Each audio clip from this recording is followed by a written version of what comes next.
um, we have been in Agago, registered land.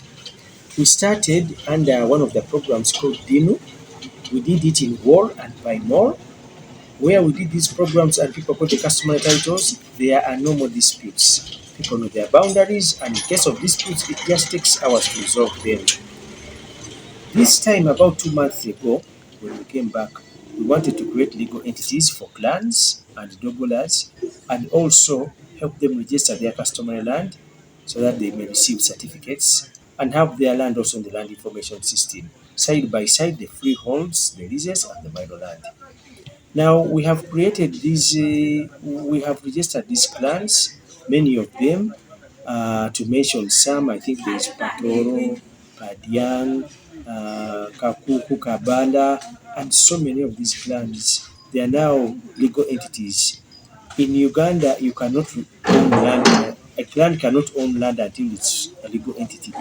So this has been done, and now we have moved. We gave them notice about 1 month ago, public notices, and we have now come back to demarcate their land. We have demarcated land for kakas, land for dogolas, and even for families and individuals.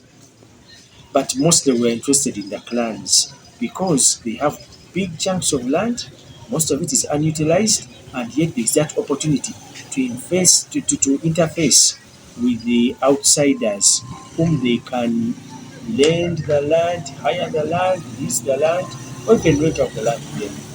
So other than have it outside the economy under subsistence, we have encouraged them to register it and get into partnerships so that they can use more of their land.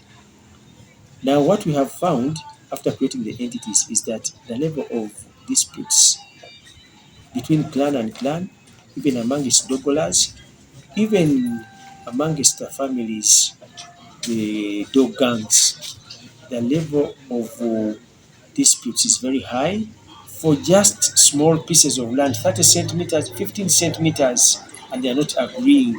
And if they don't agree to them, then they don't demarcate. We have found it necessary that for any future interventions, we shall need a team on ground to help resolve these disputes. And we are looking at targeting the people they call the Lukwes mediators, train them, of course, after training from the ministry, a number of alternative dispute resolution mediators. They now are going to come on ground and train these Lukwes to be able to help assist in these people who are having these small boundary disputes of 15 centimeters.